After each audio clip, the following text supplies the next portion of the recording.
Now, I'm gonna tell you, this makes me feel like I'm gonna do like ASMR, like naily things. Hi, I'm Abigail. I'm here today to talk about photography, how I relate to it, and how I can help you get those beautiful photos that you absolutely love. I want to tell you a story, and it has something to do with my nails, and I'm getting to feel like there's a bit of a pattern that my nails relate or sometimes relate to whatever topic I am discussing on these videos, which is entirely unintentional. But today my nails are blue. If you can't see them, they are blue, and that is not a color which I normally wear. Well, even if I do wear blue nail polish, it's usually like a navy blue, like almost a black color, so that I do wear from time to time. But I honestly cannot remember the last time I wore blue nail polish. I was probably like 10 years old the last time I wore light blue nail polish like what I've got on today. And this nail polish color randomly made me think of a story that my mom used to always tell me when I was a little girl. Now, the story is about a woman who got married, and on her wedding day she painted her nails blue, like a bright blue like these. And in today's world, I feel like I say that and you're like, okay, whatever, you know, because there's so many people that do crazy things on their weddings, and this is really not even a crazy thing in comparison to have blue nails. And in fact, I don't even think she put it on her fingernails. I think it might have been just her toenails that were blue or something like that. But this point is, my mom used to tell me this story, and the way she told it and the moral behind what she was telling me was very simply, your wedding day is your day. Do what you want to do. Don't follow the rules, don't follow the traditions. Because when her friend did this, which was before I was even born, it was a completely crazy thing to do. Like, no one wore bright blue nails on their wedding day. It was a very traditional wedding time. I don't know if that makes sense when I say that, but back then weddings had certain rules, as there are still some rules to weddings today, but I want to say it was a lot more strict, a lot more rigid in like what you would or wouldn't do. Traditions in weddings were a lot more strict. And wearing blue nails to your wedding was just very playful, where a wedding was supposed to be more of a formal event. Having those blue nails was a little out of the box. But my mom always told me about this story, and I don't think I ever met this woman even. It was someone from her youth, but she told me the story and she would go like, but this woman didn't care at all. She was like, it's my wedding day, I'm gonna do what I want to do. And I love that. What I wanted to do today is actually kind of talk about the opposite, because a lot of the things I talk about when it comes to photography or just life in general is about being true to yourself and doing your own thing and expressing yourself without trying to like stick to the rules or allowing the rules to contain you or force you into a certain box that you don't want to be in.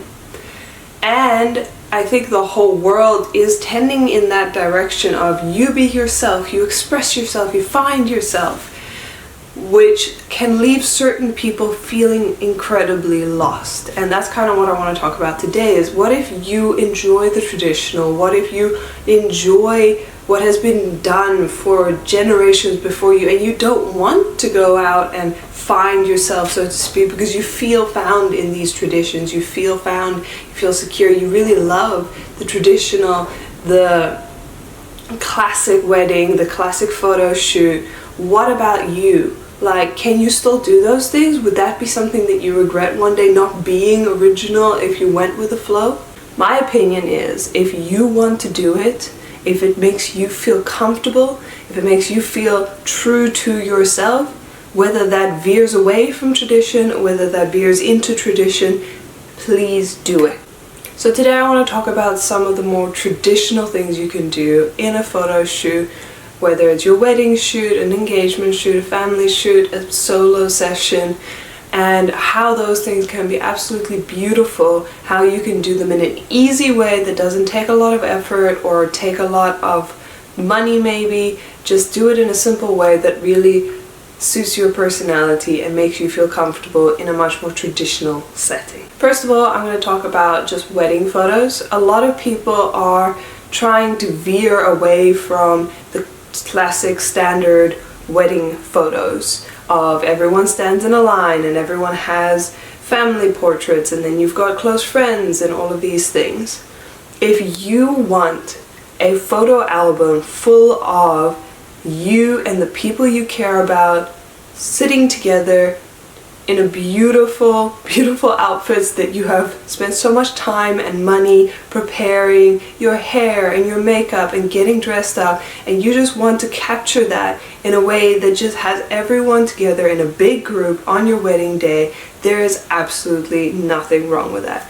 And I know that a lot of people do interesting, inventive things, and that is amazing too. Going out, being creative. If you have any ideas, please try them. But don't feel like just doing a standard photo where everybody is seated or everybody is standing together is something that you cannot do on your wedding day. It is your wedding day. You can do whatever you want. What I recommend for something like this is make sure you've got a good list of who you want in every photo before the time. Otherwise you're going to be running around and you're going to be confused and you're going to be trying to get people. Get yourself a list, give it to your photographer, give it to whoever will be able to help you in that moment, whether it's a bridesmaid, a groomsman, somebody who knows the people personally, where your photographer might not know who these people on the list are, but it gives your photographer still just an idea how many photos there are going to be, how many people in each photo, and they can still call out the names if they've got a list, so they can still be very helpful there. But give it then to someone that's close to you, not your spouse, somebody, a groomsman, a bridesmaid, maybe mother of the bride, somebody who can run around and actually get those people into a group. So number one, make your lists before the time. Make sure that you know everybody you want to have in those photos, who you want together in groups, who you want to separate in groups. Make sure you've got that list so you don't miss out on taking pictures with anybody. Secondly, pick your location. And it doesn't have to be anything fancy or crazy, it just needs to be a nice, easy location that you can think about beforehand that this is an important part of your wedding, which it is very important to have all those people in your wedding album. Then pick yourself a spot that either showcases your venue, which can be a beautiful, you can either have a scenery, whether you're an outdoor wedding, whether it's maybe in a beautiful chapel. Find a place that's going to have nice, good lighting, talk to your photographer, get a nice spot for those photos. Or maybe you do have a nice setup with some chairs or a prop or something that you want to include in these photos. Just discuss that with your photographer, have it set up before the time, make it easy for you to get these things done. So make sure you got a list and pick your location, and don't worry about trying to make it fancy or funny or anything that is out of the box and non-traditional. Make sure that the people you love are in those photos, and therefore you can love those photos forever. Now if you do want to do something which is a little bit more interesting than just standing in rows, but you still want to stick to something more traditional, what I recommend is have an assortment of chairs set up. Whoever you trust can set them up. You can even ask your photographer to set them up. And it doesn't have to be a coordinated set of chairs, but basically just set up chairs, preferably at different heights, and have either you as a couple standing in the center, or you guys can have your seats in the center and maybe have people standing around you, however you prefer. Make it an easy setting where you can just have yourself standing in the center or sitting in the center and have the different guests come in and out, and you don't have to do anything. They simply come in and out, and it's nice, easy, it still looks beautifully traditional, and it gives a little bit more dimension to the photos. Rather than all standing in rows, you can have it seated. People are usually more comfortable, they don't have to stand in awkward positions, and you can have a combination of seated and standing, giving it just a nice little dimension into your photos, but still making a very nice traditional photo. And you've got your beautiful surroundings wherever your venue is, and that'll just be a great memory. Now there are many other things to a wedding which can be more or less traditional depending on how you want to do it, but I feel like this is one which people often feel pressurized to have to do in a certain way, is the group photos, and you really don't. You can make it as quote-unquote boring as you want to, as long as you know the people that you want in those photos are going to be there. They will be all the memories you ever wanted. Now when it comes to family portraits or family pictures in general, when you're not at an event and you're just booking a shoot for your family, I think the thing that gets demonized the most in modern photography is matching outfits. And I've even talked about matching outfits before, and I say that I prefer coordinating outfits rather than matching outfits. However, even this is something that you can absolutely do. If you feel like you all want to dress in the same outfit, then please do so. How I recommend you do that is make sure that you don't take away the personality from each individual. You as a family have an incredible dynamic, an incredible personality, and you can hopefully bring that out through your matching outfits, showing how you guys are all similar, what interests you share, what lifestyle you share.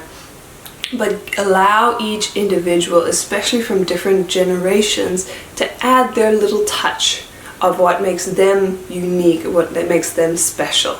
An example of how you might do this, maybe you're all really into pop culture, or maybe you're all really into bands. Have every person wear a graphic tee of their favorite band, and you'll have that amazing picture of different generations of bands, and then maybe you all wear jeans. But you allow different styles of jeans. Maybe the one generation is wearing ripped jeans and another generation is wearing straight leg jeans, and another generation is wearing big flare bell-bottom jeans. But allowing that personality as well as uniformity to come through. So letting yourselves be traditional, having matching outfits, maybe something different. Very classic is jeans and a white t-shirt. But maybe your teenage daughter doesn't want to wear a white button-up t-shirt. So you allow her to wear something that's a little bit more flowy, or something that has a nicer sleeve, or something more unique to her personality. And then you, on the other hand, maybe wear the plain button-up. And then maybe your son, who is a little young and rough and rowdy and is likely to get his t-shirt dirty, you give him something with a more rugged material. Rather than having a white cotton shirt, maybe you give him something a little bit more coarse so that it's easier to clean.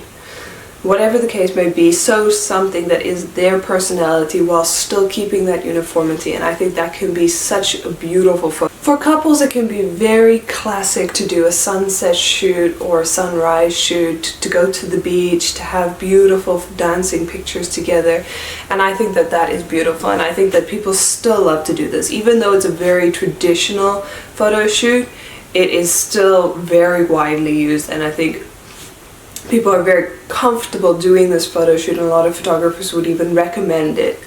What I think you can do in this to make it even more yourself is make sure that you're wearing something that you're comfortable with.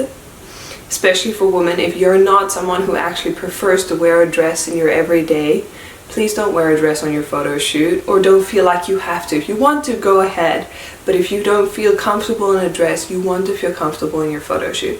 And for guys, maybe you want to look a little bit nicer, you want to dress up a little bit more, and that is absolutely wonderful, but don't wear something you won't be comfortable in the photos. Don't wear something that's like a three-piece suit and you never wear a suit, but wear something neat and something that you're still comfortable in. So especially when it comes to couples, I want to say that that is an opportunity to be a lot more formal in your photo shoot. Most couples, I want to say, like to dress up a little bit, and I think that's wonderful for your photo shoot, especially if it's something like an engagement shoot or something like that. So if you are somebody who really does want to dress up and you feel like you need to be more casual because it's more modern to be more casual, don't force yourself to be more casual. If you enjoy dressing up, if you like looking formal, please do that. I want to say that traditional, like, looks like it's a portrait that you're going to hang on your wall, where you have a beautiful ball gown dress or even a full proper suit on for the man. Go for it, do it, find yourself a nice setting. Even if you're doing that outdoors, it can be stunning to do that on the beach or with the sunrise, the sunset. So if you want to be more traditional, more formal, rather than more casual and more modern, please do that. If you're doing your couple shoot and you're comfortable looking formal, even in this modern age where everybody's kind of trying to be more modern and expressing themselves in a different way, let that more formal look, that more traditional way of taking pictures, be the way that you express your personality. If that's something that suits you, then that would be such an incredible, stunning shoot to do with a couple, especially if you're newly engaged or you're celebrating something. That would be really beautiful. When it comes to individual portraits, so many people try and make you more comfortable and give you the opportunity to have an activity-based shoot or more of a casual shoot out in whatever environment you're comfortable with. And I love these. I think it can be so much fun to go out and do things while you're taking pictures with it and taking away that pressure of I have to be one way or another, I have to look into the camera, or I have to be posing in a specific way. However, if you're someone who loves a more traditional portrait, which is very much the headshot, and you're staring into the camera and you're posed in whatever way, that can be quite an incredible and very strong, powerful photo shoot. It will take a little bit more courage from you to sit in front of the camera and stare directly into the lens. Whether you're doing this in a studio, whether you're doing this outdoors, but that can definitely be, I think, an incredible opportunity to capture yourself, but also work on your confidence. And whether you're somebody who has a lot of confidence, who feels like they lack confidence, booking yourself a photo shoot where you actually put yourself in that position, you purposefully give yourself, I almost want to say that Vogue type or like a magazine cover where you're looking directly into the lens, and having that more traditional posed photo shoot where you're sitting or standing in very intentional ways, more of a modeling experience rather than a candid experience.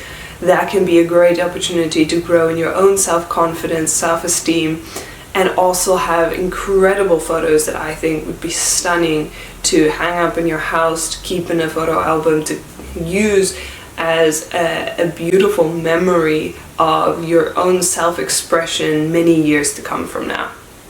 So that's just taking 4 different categories of photo shoots, and there are many, many more where you can be more traditional, and I think it will come out incredibly. In many ways, traditional photography, traditional ways of doing photography is dying out. And I don't think it's dying out in a sense that it's never going to come back again.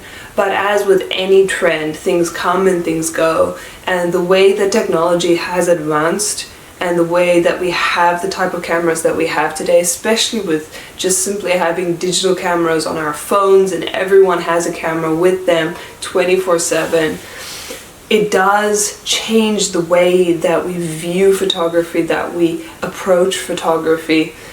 But if you're someone who has always loved the more traditional ways of taking pictures, the more almost rigid in some areas ways of doing these things, then please don't tell yourself that you cannot take photos like that. Allow yourself the freedom to be more traditional, and let that be your way of expressing your personality. If none of the new styles of candid photography and casual environments, or more like in the moment photography, if it doesn't relate to you, if it's not something you look at and it stirs you, then do the type of photo shoot that does stir you. Find yourself the photographer or a friend, or even if you're doing it on your own, and do the more traditional things, because those are your photos that you need to look back on and you need to fall in love with. So don't put yourself into the wrong box because you think that one day, everyone's doing this, I've got to do it. You really don't have to follow the trend if the trend doesn't speak to you. Most important thing about taking your pictures is having them speak to you years from now. So if traditionalism speaks to you, then please stick with traditionalism. Find yourself the photographer that's going to work with you in that area, and don't be afraid or don't shy away from the styles and the types of photography that you find you connect with the most. Trust yourself and take the photos that you love. That's it.